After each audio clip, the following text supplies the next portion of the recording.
Et posez vos questions. Nous organiserons une vidéoconférence Pasteur, j'ai une question dans la semaine. Le lien pour s'inscrire est dans la description sous cette vidéo. Le site de l'église est fonctionnel. Sur christpourlesnations.com, vous pouvez trouver notamment les prédications, les dernières informations que le pasteur nous envoie dans la partie actualité, les sujets de prière. Vous y trouverez aussi dans la partie données le RIB de l'église afin que vous puissiez faire vos offrandes. Si ce n'est pas encore fait, pensez à télécharger l'application Christ pour les Nations et surtout activer les notifications afin de recevoir toutes les actualités. Nous avons fait une petite vidéo pour vous expliquer comment faire, n'hésitez pas à nous la demander. Pour les enfants, nous vous conseillons le site www.cliquelavie.com donnant accès à plein de ressources chrétiennes pour les enfants. Nous proposons aussi un dessin animé sur notre site internet christpourlesnations.com dans l'onglet Médias, puis Coin des enfants. Concernant le jeûne 7 jours sur 7, chacun met un jour à part dans la semaine pour jeûner et prier. Les nouveaux sujets de prière remplacent les anciens. Le groupe d'action des œuvres solidaires lance aujourd'hui la plateforme de solidarité de CPN, mettant en relation vos besoins individuels et des solutions que vous pouvez apporter aux autres dans les domaines suivants: soutien scolaire, courses de première nécessité, vêtements, recherche d'emploi, aide juridique, aide administrative, service à la personne, etc. Toutes les informations sont sur le site internet et vous avez aussi normalement reçu un texto à ce sujet. Nous attendons vos retours. Concernant la reprise de nos réunions dans notre local à Montreuil, les autorités ont donné l'autorisation de la reprise des cultes, mais les mesures sont très compliquées, nécessitent un coût financier important et avec le risque réel de fermeture du local en cas de problème. Nous sommes dans la prière et l'étude de toutes ces mesures de réouverture des lieux de culte qui font 30 pages. Que Dieu nous guide par sa sagesse pour savoir ce qu'il convient de faire.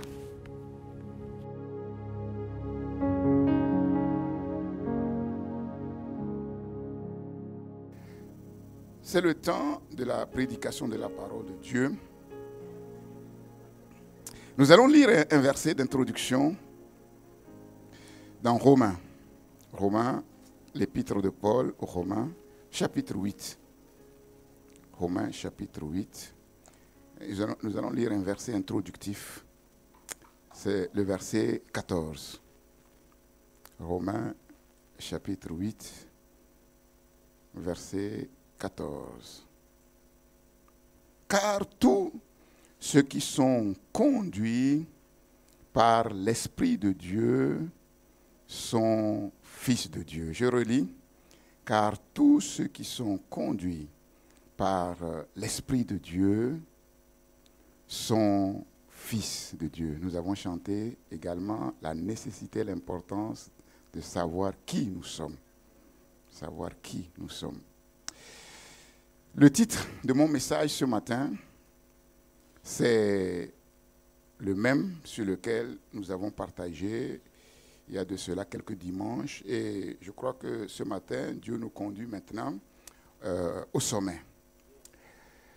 Le titre, c'est « Notre réalité, c'est le limitateur de notre vie ». Notre réalité, c'est le limitateur de notre vie.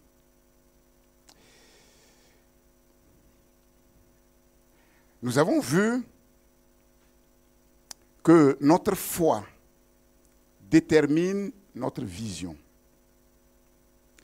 Notre vision des choses détermine notre position et notre position détermine notre réalité. La réalité dans laquelle nous vivons.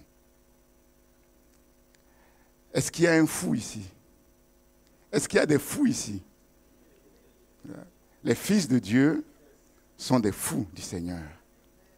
Le Seigneur dit que pour entrer dans la sagesse du royaume, il faut commencer à être fou à la manière du monde, pour être sage à la manière de Dieu. Et être fou à la manière du monde, c'est de dire, je refuse de marcher selon ce que je vois. Je refuse de marcher selon ce que j'entends. Je refuse de me confier en moi-même. je choisis de marcher selon la parole de Dieu, par l'Esprit de Dieu.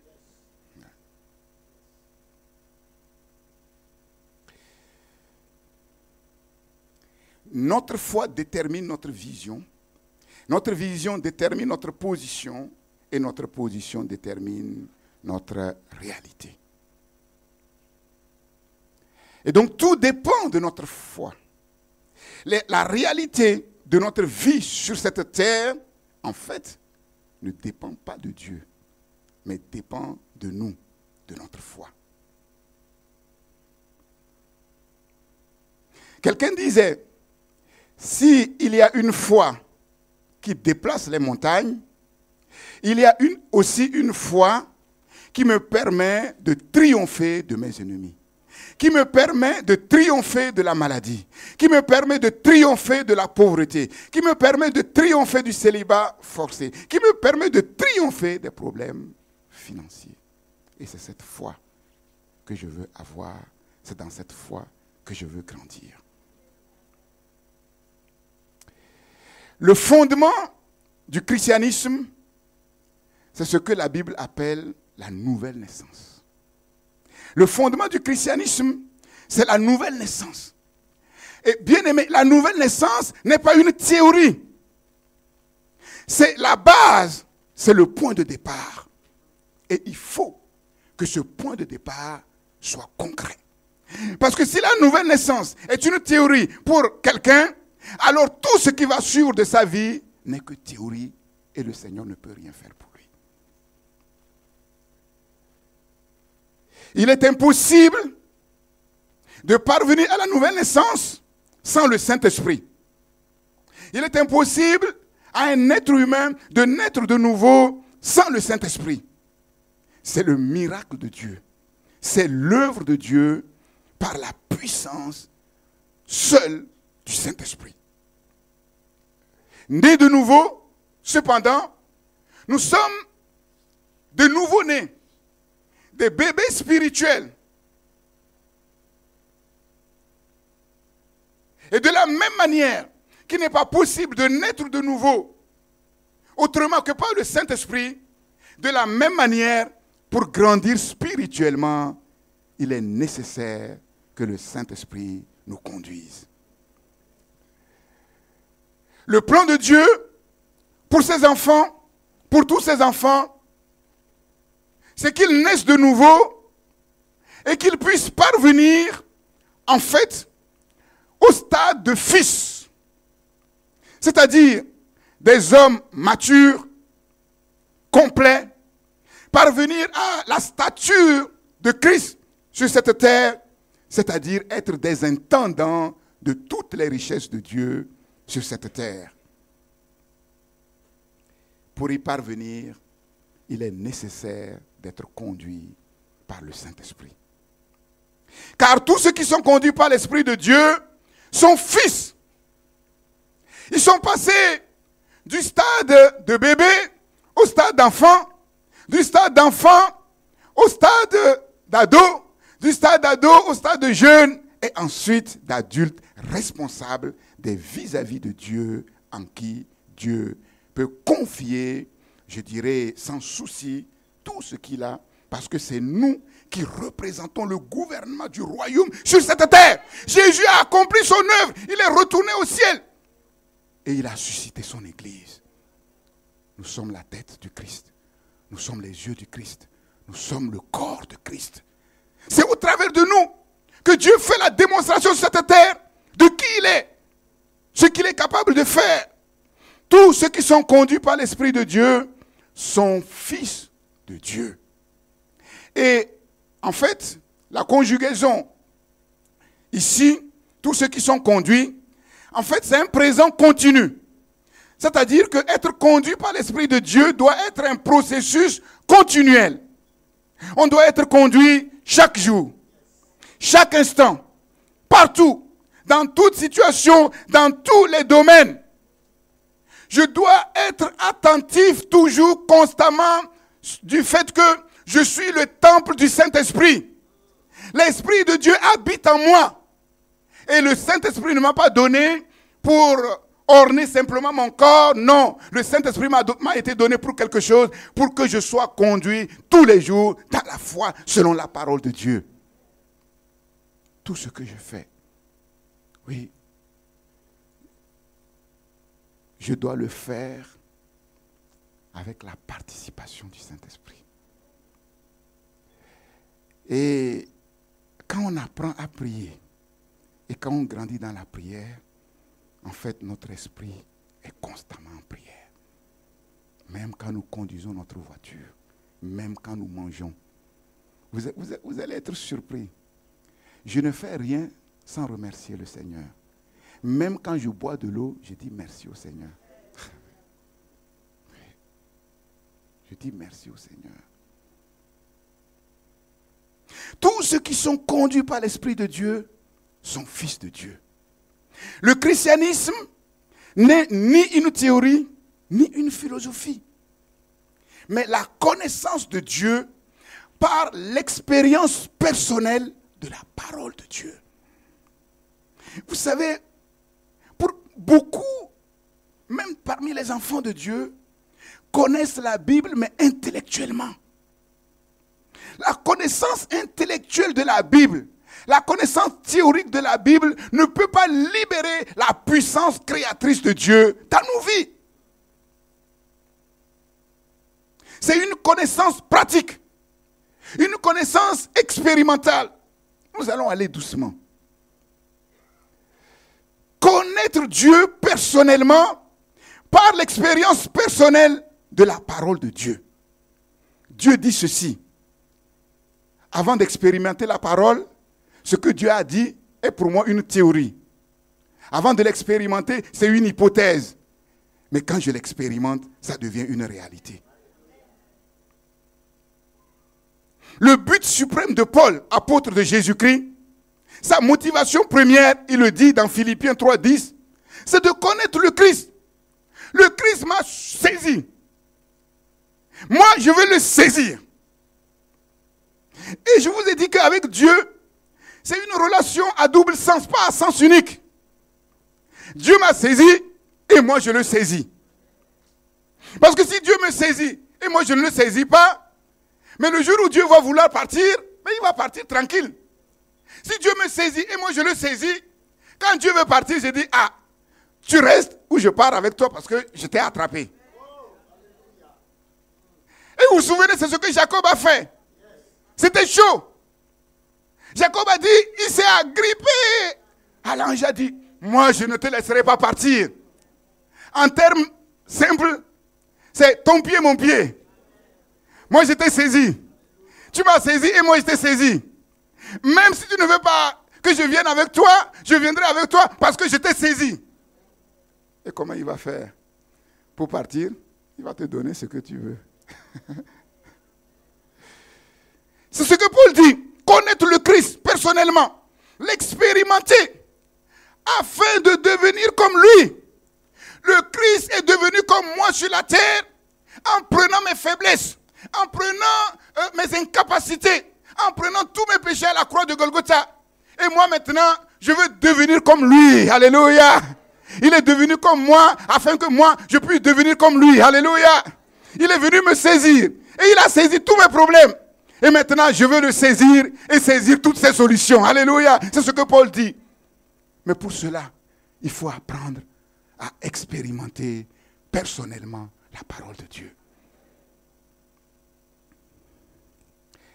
Pour l'expérimenter, il faut être conduit par l'Esprit de Dieu. Et expérimenter Dieu, c'est grandir en maturité spirituelle. Et grandir en maturité spirituelle, c'est ça qui nous donne accès à tous nos privilèges d'enfants de Dieu. C'est ce qui nous permet de vivre dans les réalités divines sur cette terre. De telle manière que les réalités dans lesquelles je vis sur cette terre, ce ne sont pas mes réalités, ce ne sont pas les réalités naturelles, mais c'est les réalités du ciel avec moi sur cette terre qui fait la différence.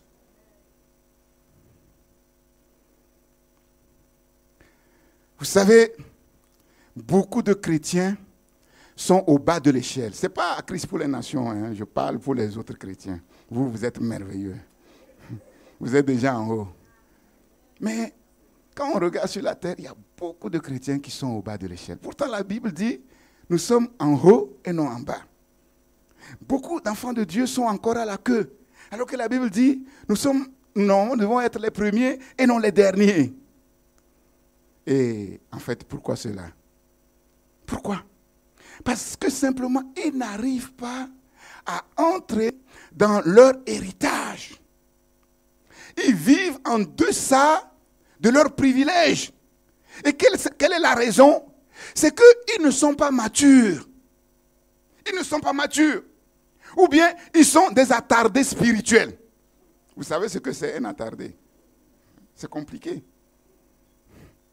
Normalement, vu le nombre d'années de leur conversion, ils devaient être à un certain niveau. Mais quand on regarde, on voit, ils sont encore loin du compte. Et quand c'est comme ça, c'est compliqué. C'est compliqué. C'est compliqué pourquoi? Paul va nous le dire dans Galates chapitre 4. On va le lire. Galates chapitre 4, verset 1er au verset 7.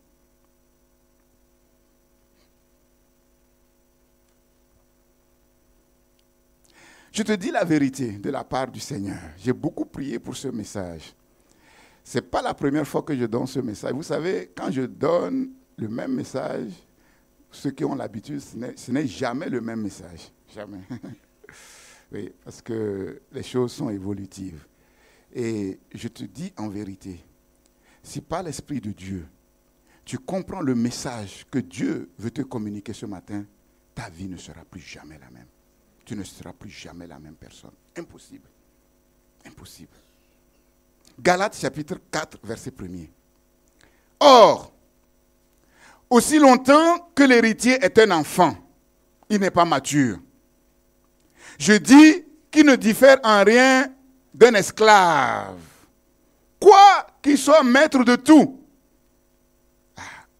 Donc vous voyez, ce n'est pas bon de rester au stade d'enfant. Il continue. Mais il est sous des tuteurs et des administrateurs jusqu'au temps marqué par le Père. Nous aussi, de la même manière, lorsque nous étions enfants, nous étions sous l'esclavage des principes élémentaires du monde. Quand Paul dit nous aussi, il parle de qui? Le peuple d'Israël. Mais lorsque les temps ont été accomplis, Dieu a envoyé son Fils, né d'une femme, né sous la loi, afin qu'il rachète ceux qui étaient sous la loi, afin que nous recevions l'adoption. Et parce que vous êtes fils, Dieu a envoyé dans nos cœurs l'esprit de son Fils, lequel crie « Abba, Père !» Ainsi, tu n'es plus esclave, mais fils. Et si tu es fils, mature, responsable, adulte, tu es aussi héritier par la grâce de Dieu. Alléluia, capable d'avoir accès à tout ce que Dieu a préparé pour ta vie, pour sa gloire. Donc, Paul dit ici que la nation d'Israël, dans la dispensation dans laquelle ils ont été comme des mineurs. Et ça se comprend. Jésus n'est pas venu. Par conséquent, personne ne pouvait naître de nouveau. La preuve, Nicodème, le grand docteur, respecté et respectable. Jésus lui dit, mais toi tu es docteur de la loi, tu enseignes la parole de Dieu et tu ne connais pas cette vérité centrale de la parole de Dieu, il faut naître de nouveau.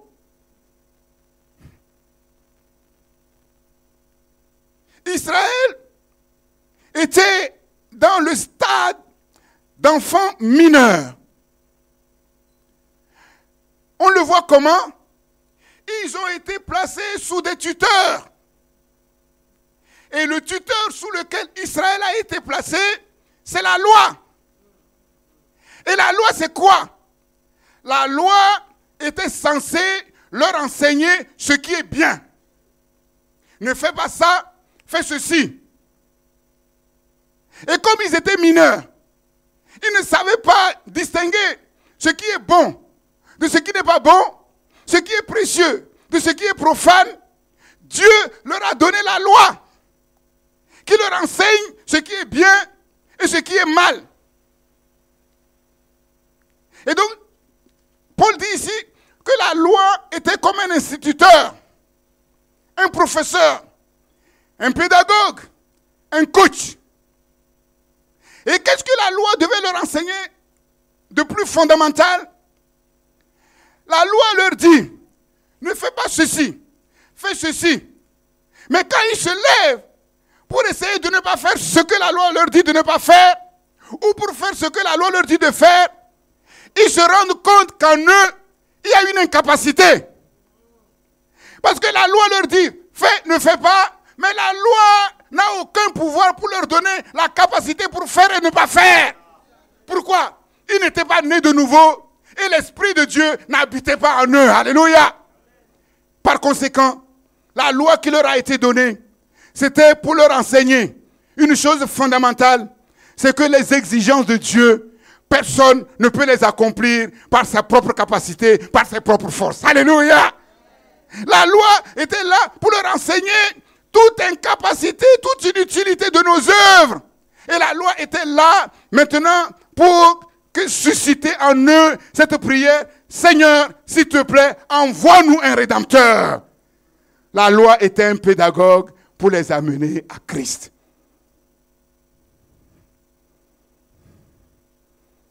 C'est important ce que je suis en train de dire.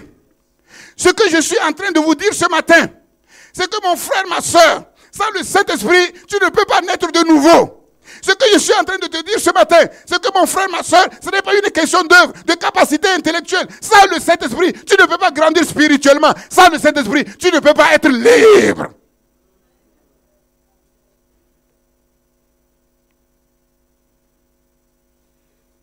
Israël a été enfermé pendant tout ce temps-là dans une espèce d'esclavage.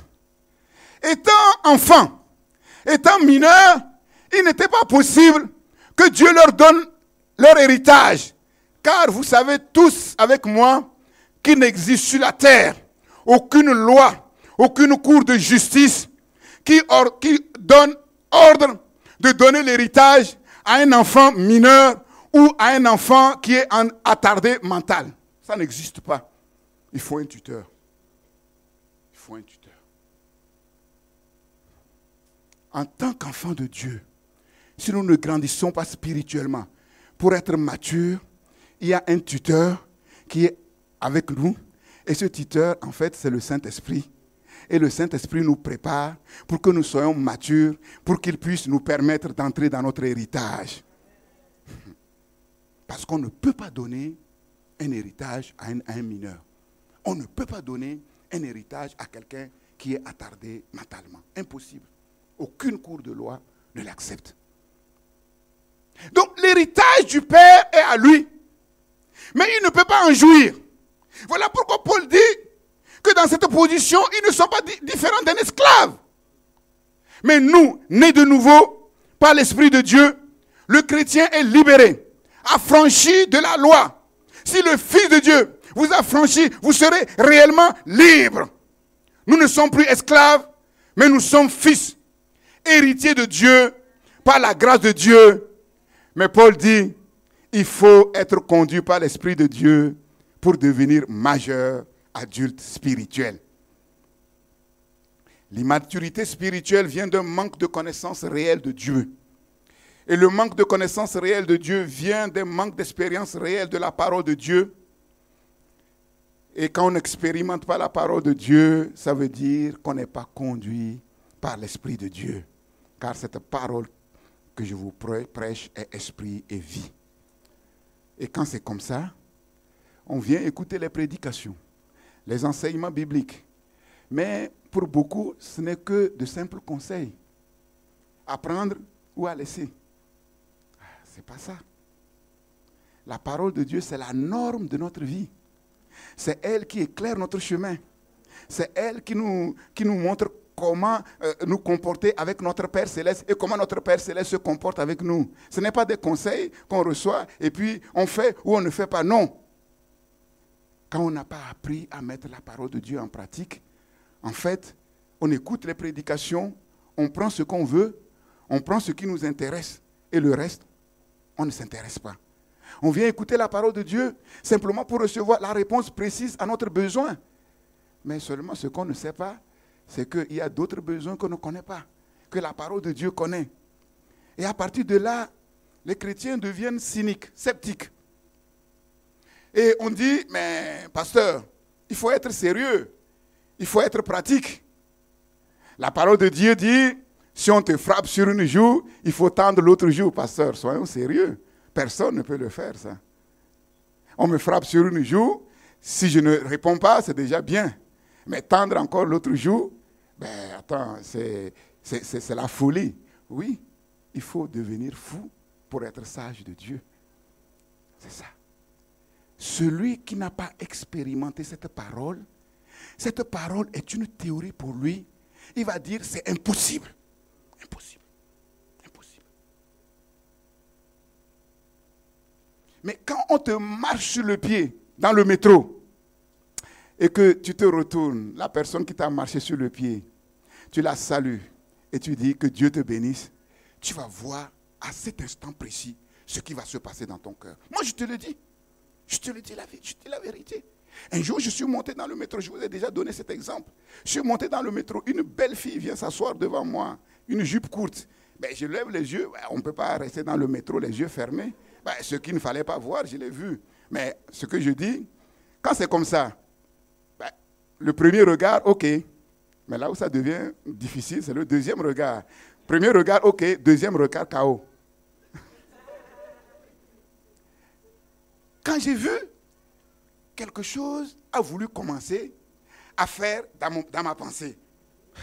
Je connais la parole. Je connais la parole. Je dis au nom de Jésus-Christ dans mon esprit, au nom de Jésus-Christ, je suis mort au péché et le péché n'aura pas de pouvoir sur moi.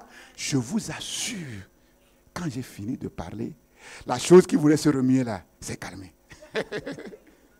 Je vous le dis, hein. Aussi longtemps qu'on ne met pas la parole de Dieu en pratique, la parole c'est la théorie.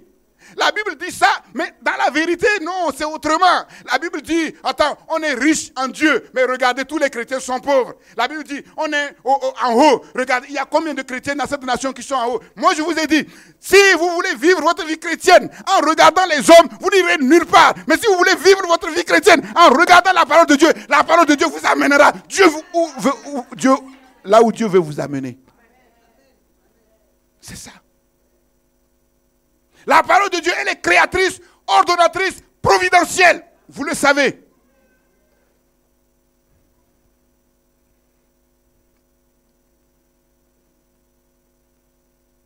Devant la parole de Dieu, quand on ne la met pas en pratique, on devient cynique. La Bible dit, si tu investis tout sur Dieu, Dieu va te payer au centuple. Et dimanche, il y a un dimanche, je vous ai dit, le taux d'intérêt de Dieu, c'est quoi? C'est pas 3%, c'est pas 10%. C'est quoi? 10 000%. C'est hyperbolique. En plus, quand ça commence simplement en prémisse sur cette terre. Mais il y a encore beaucoup qu'on ne voit pas. Il y a encore beaucoup qui est capitalisé là-haut. Mais j'ai dit, mais c'est pour ça que j'ai dit, mais nous, enfants de Dieu, nous sommes bêtes. Nous sommes insensés. On investit dans toutes sortes de choses. Tout ça là, les meilleurs taux d'intérêt, c'est 10%. Maximum 10%, 15%. On investit, on travaille. Alors que la Bible nous dit, en plus, là où tu investis, là, ce n'est même pas sûr que tu vas entrer dans ton investissement. On croit. S'il y a une faillite qui vient là,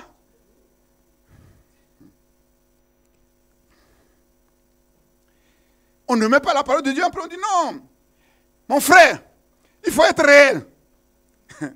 Il faut être réel. Mais je vous pose la question, c'est quoi la réalité? C'est quoi la réalité? Qu'est-ce que la réalité? Pour beaucoup, la réalité, c'est ce qui est humainement possible. C'est ce qu'on peut voir. C'est ce qu'on peut toucher. Le pupitre là, il est réel, je peux le toucher. C'est ça. Ce qu'on voit, ce qu'on touche, c'est la réalité. Mais comment se fait-il que Paul, dans 2 Corinthiens 4, nous dit, que tout ce que nous voyons, tout ce que nous touchons, c'est passager. C'est temporaire. On dit c'est ça la réalité. Mais Paul dit, tout ce que nous touchons, tout ce que nous voyons, c'est temporaire. Je vois le mur, c'est la réalité. Non, le mur là, non, c'est un mur là, il ne peut pas disparaître. C'est impossible que le mur disparaisse. Ah bon? Bon, c'est ça. En qui tu mets ta foi? En quoi tu mets ta foi?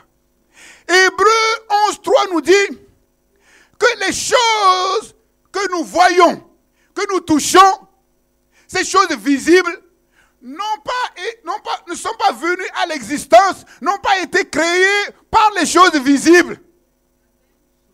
Nous, on dit la réalité, c'est les choses visibles. Mais la parole de Dieu dit que les choses visibles n'ont pas été faites par les choses visibles, mais les choses invisibles. Alors je vous pose la question, c'est quoi la réalité? C'est quoi la réalité? Voilà pourquoi je vous dis, notre réalité, quand elle n'est pas la réalité de Dieu dans nos vies, c'est notre limitateur. C'est ce qui nous bloque. C'est ce qui nous empêche d'aller plus loin. 1 Thessaloniciens 5.23 dit, l'être humain, il a 3 composantes. Corps, âme et esprit. Il y a de grands débats théologiques. La plupart des grands théologiens disent, en fait, ces 3 composantes peuvent être réduites en 2 composantes, l'homme intérieur et l'homme extérieur. Mais ici, Paul est en train de nous montrer que dans l'être humain, il y a 3 composantes. Le corps qu'on peut toucher, l'âme qu'on ne touche pas, l'esprit qu'on ne touche pas et qu'on ne voit pas.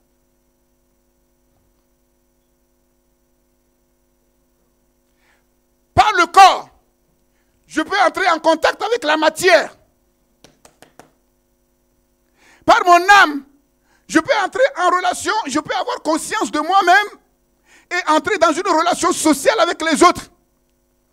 Mais ce que la plupart des gens ne savent pas, c'est que c'est par mon esprit que je suis conscient de Dieu et je peux entrer en relation avec Dieu. Mais le problème, c'est quoi? C'est qu'à cause du péché, l'esprit de l'homme est mort.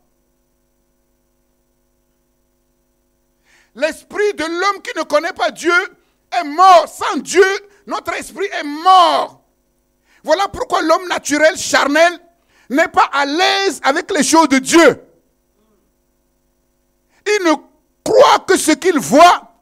Il ne croit que ce qu'il touche. Il est seulement à l'aise avec les choses naturelles parce qu'il est gouverné par la chair, par le naturel. Mais lorsque nous naissons de nouveau, notre esprit reprend vie. Et nous devenons un être spirituel. Et nous devenons à l'aise avec les choses spirituelles. Nous sommes à l'aise avec la parole de Dieu. Nous sommes à l'aise avec les choses de Dieu. Nous sommes à l'aise avec les choses invisibles. Pourquoi? Parce que notre esprit a repris vie et nous sommes gouvernés par l'Esprit de Dieu et non par la chair. Alors ma question pour toi ce matin, par quoi et par qui es-tu gouverné? Par quoi et par qui es-tu gouverné? Par les choses visibles ou par les choses invisibles? Dans le naturel, nous sommes tous limités. Tous les êtres humains sont limités. Les anges sont limités. Satan est limité. Les démons sont limités. Tous les sorciers sont limités. Dieu est sage. Il a bridé sa création. C'est normal. Moi, je ne vais pas créer quelque chose et puis un jour, la chose va se retourner contre moi et je serai incapable de faire face. Personne ne peut le faire, ça. Personne ne peut le faire. En fait, l'univers créé, c'est un peu comme la mer. Il n'y a rien de plus tumultueux que la mer. Quand la mer se déchaîne, personne ne peut être à côté de la mer. Nous, on a vu, en fait, une tempête, elle est passée avec la moindre violence en Martinique. Nous, on a vu la tempête en face, on n'était pas loin. Et pourtant, c'est passé en douceur là-bas. Mais déjà, on avait peur quand on voyait les cocotiers. Donc, quand la mer se déchaîne, mais c'est terrible. C'est terrible. Mais la Bible dit que Dieu a fixé une limite à la mer. Ah oui, Dieu a fixé une limite à la mer. Et heureusement, heureusement. Dans le naturel, tout est limité.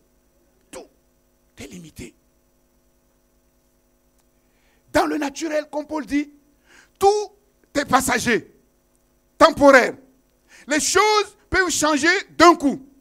Par exemple, ce mur, on va dire non, ce bâtiment, non, il ne peut pas tomber. Oui. Les disciples avaient dit ça par rapport au temple. On avait mis combien, 40 années à bâtir le temple. Ce n'est pas possible. Mais le temple après est tombé. Il a été détruit. Il a été détruit. Dans le naturel, le fort peut devenir en un instant faible. Carl Lewis, non, c'est pas Carl Lewis, ça c'est vieux, ça, le Usain Bolt. Bon, il ne sait pas qui l'a remplacé, hein. C'est le plus fort.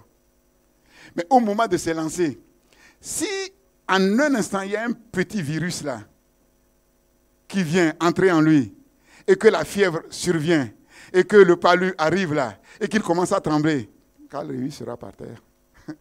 En un instant. Réfléchissez-y. En un instant, le faible peut devenir fort, le pauvre peut devenir riche, le riche peut devenir pauvre. Ça, on l'a vu. Ça, on l'a vu. Dans le naturel, non seulement tout est limité, mais tout est changeant. Tout est changeant. Il n'y a rien de permanent. Mais dans le domaine de l'esprit, il n'en est pas ainsi. Il y a une domination constante de l'esprit sur les circonstances naturelles et sur les temps. De telle manière que quand nous marchons par l'esprit, Dieu nous rend capables de marcher sur les temps, de marcher sur les circonstances, de marcher sur la mer en furie par l'Esprit de Dieu. C'est ce que nous expérimentons. La paix de Dieu que nous avons, alors que tout tombe autour de nous, alors que les choses sont difficiles. Comment ça se fait? Comment ça se fait?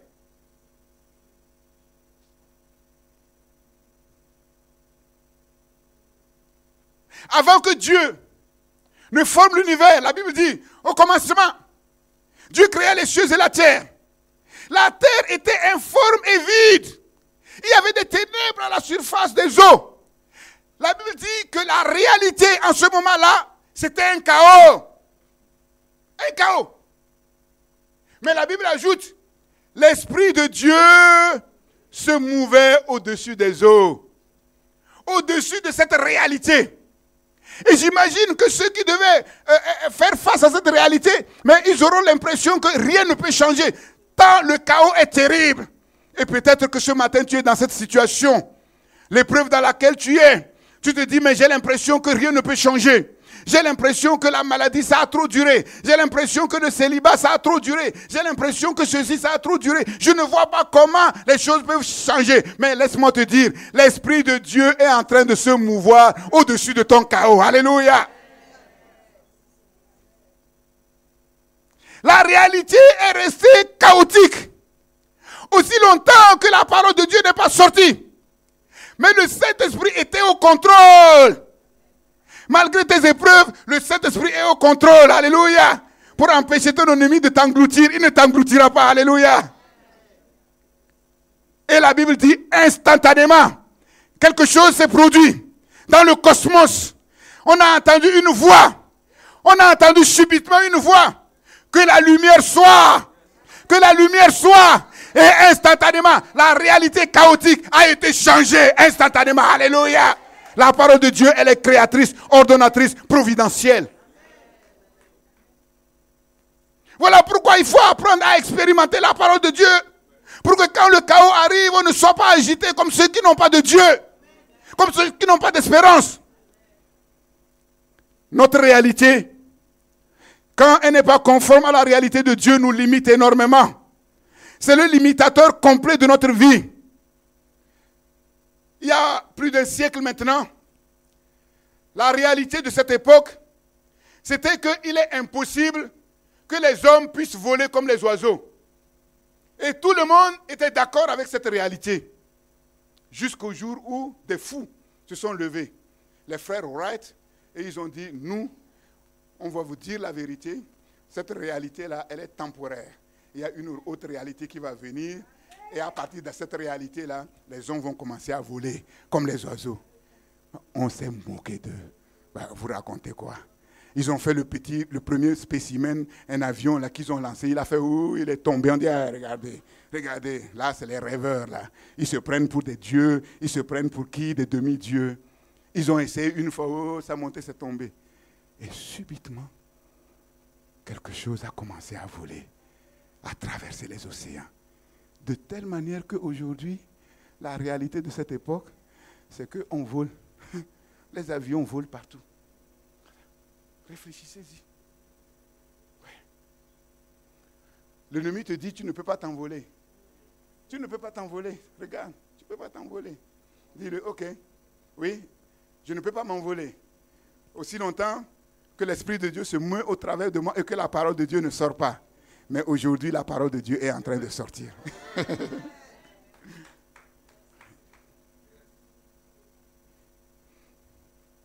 Beaucoup d'exemples.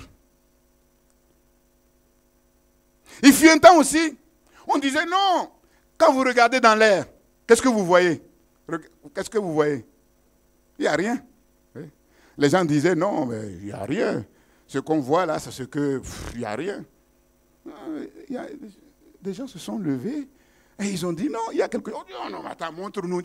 On a des yeux, montre. Il dit, vous n'êtes pas d'accord? Il sort le microscope.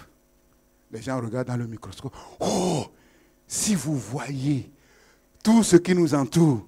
Bon, heureusement qu'on ne le voit pas. Hein. Sinon, on sortira tous avec les masques. Hein. C'est incroyable. Bon, Dieu nous garde. Tout ce qu'il y a autour de nous. Donc, vous voyez que la réalité qu'on touche, qu'on voit, n'est pas permanente. Et ce n'est pas sur ça qu'on doit mettre notre foi.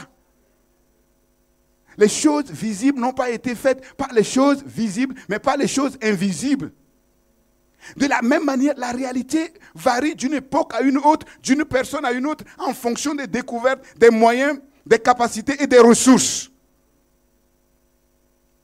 Et notre réalité, elle est en fonction de l'état de notre portefeuille. Notre réalité est fonction de notre argent. L'argent est un terrible limitateur. Et je vais m'arrêter un tout petit peu. Je vais vous dire une vérité. Hein. La pauvreté n'est pas de Dieu. Les enfants qui sont là, écoutez-moi les enfants, les petits là. Je mets ça dans votre tête aujourd'hui. La pauvreté n'est pas de Dieu. Ah oui. Il ne faut pas accepter d'être pauvre. Parce que la pauvreté n'est pas de Dieu. Non.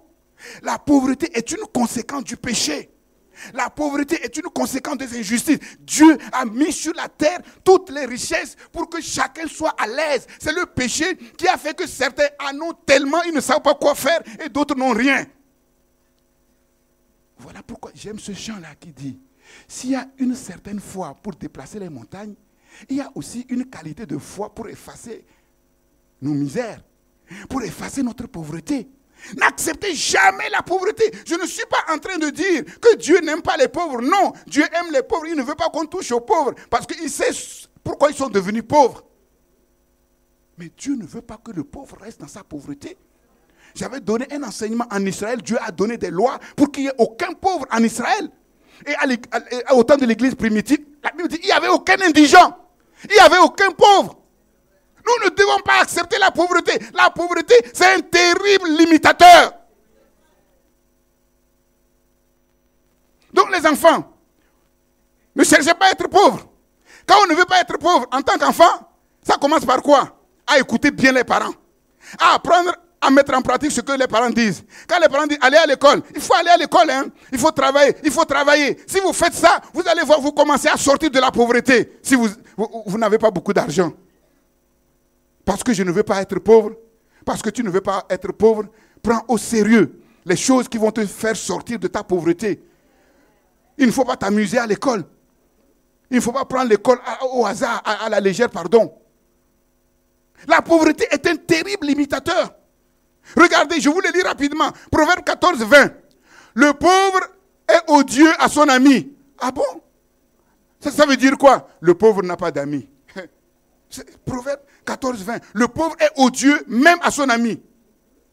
Mais les amis du riche sont nombreux. Ah mais je ne comprends pas. La Bible dit dans Luc que Dieu est notre ami. Et nous aussi nous avons des amis. Nous allons vers Dieu pour chercher ce que notre ami qui revient de voyage a besoin. Mais si nous n'avons pas d'amis, comment on va faire? Comment on va faire? Qui va t'écouter? Tu vas évangéliser qui? Dès qu'il arrive là, oh, tout le monde fuit. Déjà, ses propres amis le fuient. Donc ceux qui ne le connaissent pas là, oui, c'est le monsieur là, qui a le pantalon troué là, qui passe tout son temps à nous dire que Dieu est bon, que Dieu est puissant. Ah, c'est lui qui revient. Tout le monde fuit. Tout le monde fuit. C'est terrible. L'argent est un limitateur. Proverbe 19, 7. Regardez, ce n'est même pas les amis, même les propres frères et sœurs. Tous les frères du pauvre le haïssent. C'est terrible, hein? Les amis le haïssent. Sa propre maison, ses frères et sœurs le haïssent. Ils sont fatigués. Lui, quand il vient là, c'est toujours 15 €, toujours j'ai des problèmes. Il vient, ouais. Regarde, je continue, je termine quand même avant de commenter. Combien plus ses amis s'éloignent de lui. Il leur adresse des paroles suppliantes. Mais ils disparaissent. Ah, vous savez, moi je vous aime.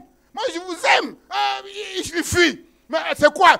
Est-ce qu'on mange, je vous aime? Je vous aime. Là, quand il a fini de dire je vous aime, c'est encore les problèmes. Ah, j'ai encore besoin de 1000 €. J'ai encore besoin de 10 €. J'ai encore besoin de ceci là. Est-ce qu'on mange, je vous aime? Les gens fuient. Les gens fuient. Ça qu'a problème. Ne a problème. Problème. Si on continue comme ça, on va s'appauvrir aussi. Et vous savez, les pauvres, c'est terrible, hein? Parfois même, et ils restent pauvres. On croit que c'est Dieu qui les a rendus pauvres, c'est parce qu'ils ne font rien pour sortir de leur pauvreté. Quand tu essaies maintenant de les aider à sortir de leur pauvreté, là, ils disent non. Non. Tu essaies de les tirer, là. Ils disent non, tu les tires. Tu dis, viens, on va aller. Non, ils te tirent. Bon, c'est difficile à dire, hein? C'est difficile à dire. Avant d'être ami des pauvres, il faut commencer à être ennemi du pauvre. Et quand maintenant tu es devenu riche, tu vas venir l'aider à sortir. Mais si tu restes avec lui dans sa pauvreté là, si tu restes avec quelqu'un qui n'a rien à perdre, le peu que tu as, tu vas finir par le perdre. Il faut le comprendre. Il faut le comprendre. Et ce principe-là est vrai. Toi, tu es chrétien. Tu es toujours avec un chrétien, la langue est pendue là comme ça. Toujours en train de critiquer. Toujours en train de parler mal. Tu es avec lui là. Aujourd'hui, tu ne parleras pas mal. Mais demain, tu vas commencer à parler mal. Ta langue aussi va commencer à se pendre. Voilà.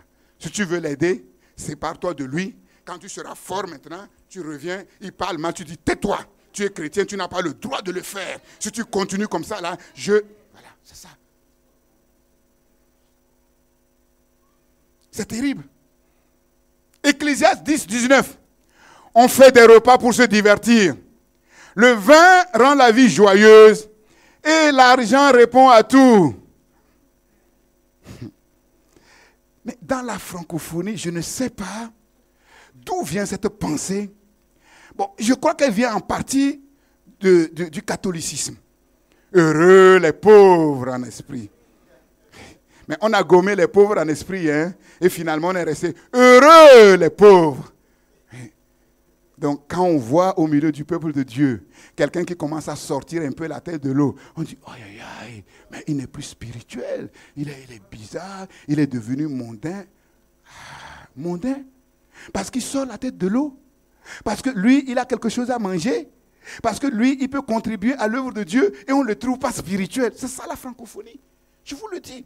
Il y a cette mentalité-là, elle doit tomber. Cette forteresse-là, elle doit tomber. J'ai regardé. Là, ils ont dit, les 10 pasteurs les plus riches du monde, aucun francophone. Aucun francophone. Et quand on regarde, on a vu, ils ont organisé des conférences, des pasteurs qui ont des églises de plus de 50 000 membres. Il n'y a aucun francophone. Donc on voit qu'il y a un lien. Il y a un lien. Il y a un lien entre une église qui prospère spirituellement et une église qui prospère aussi matériellement. Parce que les deux sont liés. Cherchez premièrement le royaume de Dieu et toutes choses vous seront données par-dessus tout. Il y a un problème. Moi, je ne l'accepte pas. Je n'accepte pas. Je dis la pauvreté n'est pas mon ami. La précarité n'est pas mon ami. La médiocrité n'est pas mon ami. Et tous les matins, je me trouve vers l'est. Je me tourne vers l'ouest, au nord, au sud, au centre. J'appelle la richesse. J'appelle l'abondance. J'appelle l'excellence. Alléluia. C'est vrai qu'il y a un temps pour toutes choses. Et comme je vous l'ai dit le dimanche dernier, si Dieu nous donnait aussi rapidement, beaucoup vont l'abandonner. C'est ça le problème. Et il y a un temps où il faut que les choses soient bien calées. Et que le Seigneur voit que maintenant on marche vraiment par l'esprit. Qu'on est déjà mature, déjà sur qui il peut compter. Et à partir de là, l'argent vient, il leur donne la bénédiction de s'attacher à nous. On sera même fatigué de la bénédiction. On va dire, Seigneur, arrête un peu. Dieu veut le meilleur pour ses enfants. L'argent répond à tout. J'aime bien, je ne sais pas si c'est une chanson qui dit que l'argent, ça va et ça vient. Mais quand ça vient, ça va. Il vaut mieux que ça vienne.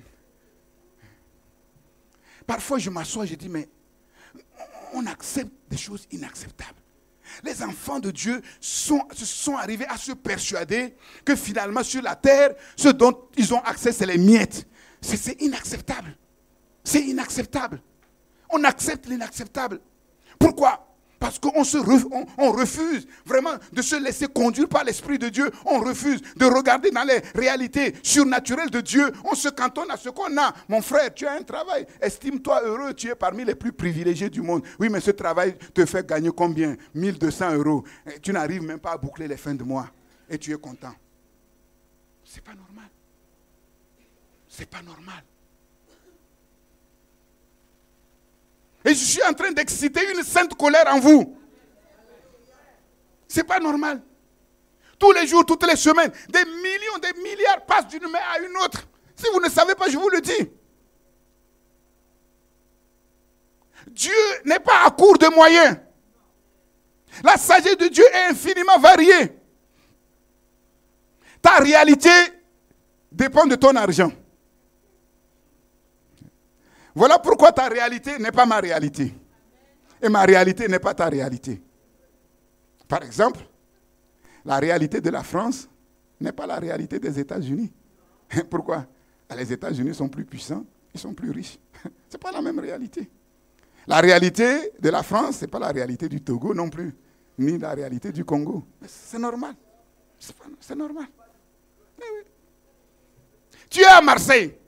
Tu veux venir à Paris. Bon, tu veux venir à Paris, hein? Mais je vais te dire, oui, tu veux venir, c'est très bien, mais quelle est ta réalité? Si tu dis, moi, je veux quitter Marseille pour venir à Paris, mais je n'ai aucun rond. Je n'ai même pas un centime. Bon, je te dis, dans ta réalité, mais c'est de venir à pied. Tu vas mettre combien de temps pour venir de Marseille jusqu'ici? Mais si je dis, moi, j'ai une bicyclette. Ah, bicyclette là, bon, c'est un peu mieux que les deux pieds. Mais là aussi, là, bon, il faut être un champion parce que ça monte. Il y a des fois, là, ça monte, ça descend. Combien de jours tu vas mettre? Non. C'est une autre réalité.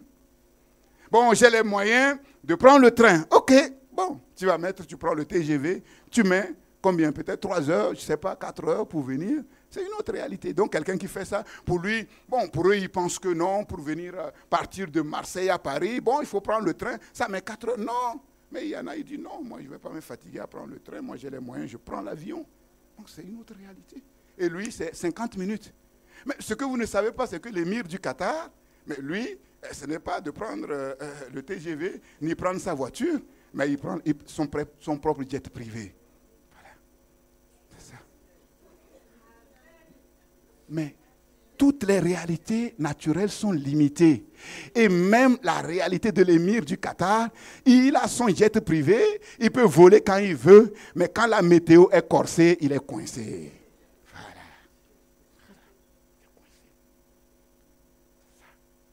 Il est coincé. Et donc, vous commencez à comprendre maintenant l'importance de marcher par l'esprit. Il y a une autre réalité au-dessus de la réalité de l'émir du Qatar. Il y a une autre réalité au-dessus de la réalité du prince de l'Arabie Saoudite. Cette autre réalité, c'est l'Esprit de Dieu. Philippe, lui, quand il a fini l'évangélisation à Marseille, pour venir de Marseille jusqu'à Paris, il n'a pas besoin de se déplacer, aller faire les formalités, perdre son temps. Ouais, l'Esprit de Dieu le saisit. Tac, en un instant, de Paris, de Marseille, il est à Paris. Tac. C'est ça la différence. C'est ça. Mais les chrétiens d'aujourd'hui, ils n'ont pas cette pensée. Ils n'ont pas cette pensée. Toujours dans les réalités naturelles. Toujours dans le possible. Toujours dans le palpable. C'est ça. La réalité varie en fonction de nos moyens. Ce qu'on appelle réalité varie en fonction de nos capacités. La firme multinationale Coca-Cola a envahi le monde entier en quelques dizaines d'années. Ils ont eu besoin de 3 ans avec un budget de 3 milliards de dollars pour rendre Coca-Cola populaire en Inde. 3 ans. Mais Jésus nous dit, allez apporter la bonne nouvelle à toute la création. Coca-Cola l'a fait. Mais nous, et on dit, nous, on ne peut pas. C'est terrible. Et quelle est la puissance qui les a amenés à atteindre leur objectif? Monnaie, l'argent. Et puis un peu de matière grise. Nos pensées nous limitent énormément. Proverbe 23, 6 à 7. Ne mange pas le pain de celui dont le regard est malveillant. Et ne convoite pas ses friandises, car il est comme les pensées de son âme. L'être humain est tel que ses pensées. Ce que tu penses va déterminer ce que tu vas devenir. L'être humain est tel que sont ses propres pensées. Voilà pourquoi Proverbe 4, 23 dit, garde ton cœur plus que toute autre chose, car de lui viennent les sources de la vie. Mais le mot qui est traduit ici, source, c'est un mot géographique. C'est la géographie. Ça veut dire source. Garde les sources, frontières. Frontières géographiques. La France a une frontière. Au-delà de cette frontière, ce n'est pas la France. Donc, le sage dit ici que la qualité de nos pensées, notre compréhension des choses, limite le champ de notre réalité. Notre compréhension. Comment nous comprenons la parole. Avec quoi nous nourrissons nos pensées. Surveille, veille sur ta compréhension des choses.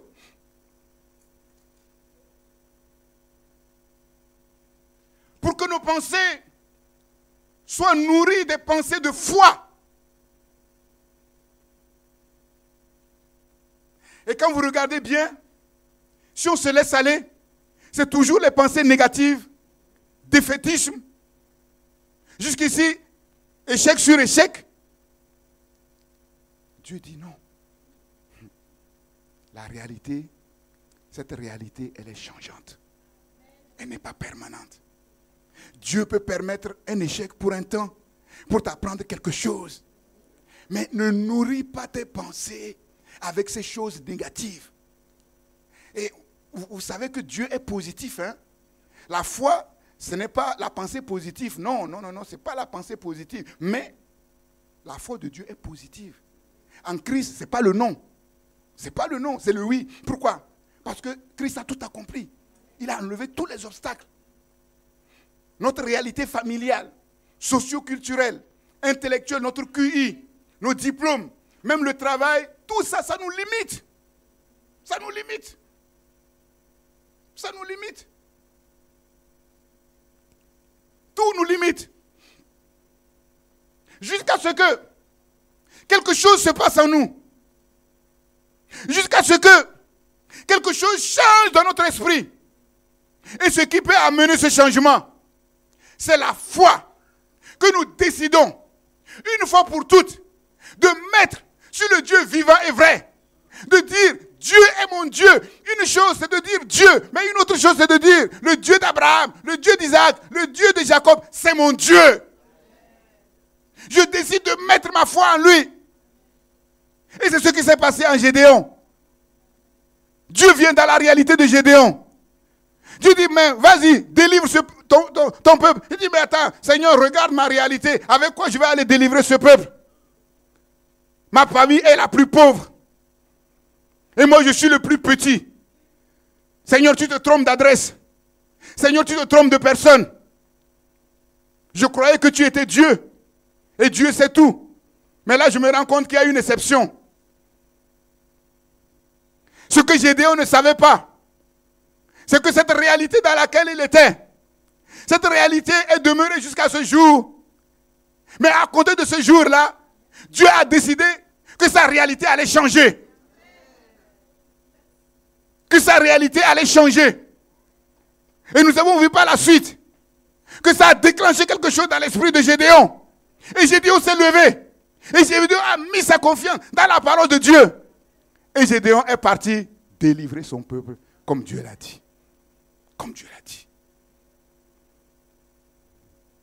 Nous ne pouvons pas aller au-delà de ce que nous croyons. Nous ne pouvons pas aller au-delà de ce que nous croyons. Mais Jésus dit que si nous croyons vraiment en lui, nous n'aurons aucune limite. Vous pouvez faire tout ce que j'ai fait et même au-delà. Et c'est cette qualité de foi que nous voulons avoir. Et Paul dit que Dieu a préparé de grandes choses pour nous. Mais seulement ces choses, on ne peut pas les voir. On ne peut pas les toucher. 1 Corinthiens 2, verset 9. On ne peut pas les voir, on ne peut pas les toucher. Beaucoup de choses que Dieu a préparées pour nous ne peuvent être ni vues ni touchées. Voilà pourquoi, quand nous disons aux gens qu'on est chrétiens, ils se moquent de nous. Parce que quand ils nous regardent en apparence, mais on n'a rien de plus que les autres. On n'a pas des ailes comme des anges. Donc on marche comme tout le monde, on a des difficultés comme tout le monde. Et ils rient. Et ils rient. Ils ne voient pas. Et même nous-mêmes, si nous ne laissons pas l'Esprit de Dieu ouvrir nos yeux spirituels, nous allons même rire de nous-mêmes. Qu'est-ce qui peut changer? Je n'ai que des problèmes. Maintenant, je suis vieux. Maintenant, je suis vieille. Quand j'étais jeune, je n'ai pas pu faire. Ce n'est pas maintenant que je peux faire quelque chose. On se dénigre. Mais Paul dit, les choses que Dieu a préparées, ça n'a rien à voir avec les choses qu'on voit, avec les choses qu'on peut toucher. Ça n'a rien à voir. L'homme naturel n'est pas capable de comprendre ces choses. L'homme naturel n'est pas capable de comprendre ce que Dieu est capable de faire par lui-même. L'homme naturel n'est pas capable de comprendre sa destinée. Il peut faire de grandes choses, mais à la fin, manquer le but de Dieu. Et le verset 10 dit, c'est le Saint-Esprit qui nous révèle ces choses. Car l'Esprit sonde tout. L'Esprit connaît parfaitement ce qu'il y a dans le cœur de Dieu. L'Esprit de Dieu connaît parfaitement les projets que Dieu a formés dans son cœur pour nous. Et l'Esprit de Dieu connaît parfaitement ce qui est en nous. Toutes nos incapacités, l'Esprit de Dieu les connaît. C'est l'Esprit de Dieu qui ouvre nos yeux. La parole que nous écoutons, c'est le Logos. Et elle reste le Logos jusqu'à ce que l'Esprit de Dieu vienne dans ce Logos. Et ce Logos devient le Réma, c'est-à-dire la solution à notre problème actuel. L'homme naturel, c'est-à-dire psychique, animal, ne reçoit pas les choses de l'esprit, car elles sont une folie pour lui. Voilà pourquoi la Bible dit que pour être sage, il faut devenir fou. C'est une folie pour lui et il ne peut les connaître, il ne peut pas les comprendre. Et le verset 17, Paul dit, nous avons la pensée du Christ, l'homme spirituel, celui qui a appris à marcher par le Saint-Esprit. La Bible dit qu'il a la pensée du Christ. Il a la pensée du Christ. Et je vous ai dit que ce que nous pensons va déterminer ce que nous devenons. Alléluia. 1 Jean chapitre 4 verset 17 dit, tel il est, c'est-à-dire Jésus, tel Jésus est, tel nous aussi, nous sommes dans ce monde. C'est fort. Nous aussi, nous sommes dans ce monde. Nés de Dieu par l'Esprit de Dieu. Conduits par l'Esprit de Dieu. Nous sommes comme Jésus dans ce monde. Nous sommes capables, par le Saint-Esprit, de relever les défis. Nous sommes capables, par le Saint-Esprit, de faire la démonstration que nous sommes bel et bien des enfants de Dieu, authentiquement nés de Dieu, les intendants de Dieu. Alléluia.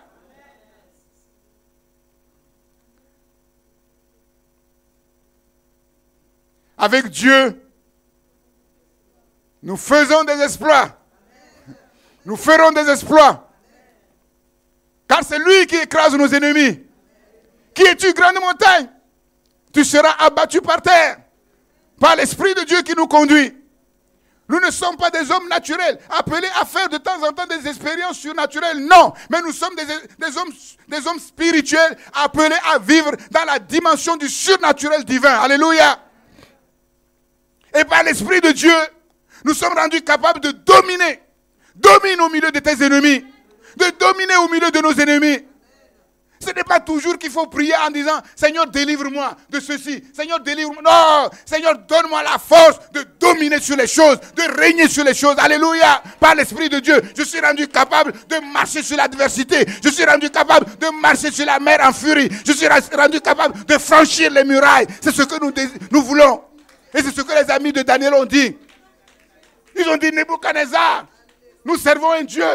Nous le connaissons. Nous l'avons expérimenté. Nous avons mis notre foi en lui. Et nous ne pouvons pas mettre notre foi en quelqu'un d'autre. Nous ne pouvons pas mettre notre foi en ton Dieu. Nebuchadnezzar a dit, si c'est comme ça, on vous jette dans le feu. Et les amis de Daniel n'ont pas dit, Seigneur, délivre-nous du feu. Ils ont dit, non, on ne va pas se prosterner. Jetez-nous dans le feu. Notre Dieu est capable de vous empêcher de nous jeter dans le feu. Et si vous nous jetez dans le feu, notre Dieu est capable de nous sortir du feu. Alléluia. Appelez à marcher sur la puissance du feu. C'est ça. Les fils du royaume qui doivent être révélés à ce monde. Ce n'est pas ceux-là qui sont là. Quand ça va bien, ils sont contents. Ils chantent des cantiques à l'église. Et quand ça ne va pas, ils sont par terre. Ils traînent les pieds en... Non! Que ça va ou que ça ne va pas. Moi, je viens dans la maison de Dieu en courant. Moi, en courant même. Quand ça ne va pas, c'est là même que je cours. C'est là même que je... Parce que c'est là que je peux avoir la solution. C'est ça. Nous refusons la théologie de l'accommodation. Mon frère, ça va aller. Tu n'es pas le seul à souffrir. Il y en a... Non! Non, les autres peuvent souffrir. Je ne sais pas pourquoi ils souffrent. Mais moi, je sais que mon Dieu peut me donner de marcher sur la souffrance. Alléluia. Tel il est. Tel nous sommes aussi dans ce monde. Dans le monde naturel, j'ai porté les gènes de mes parents. J'ai hérité de mes parents.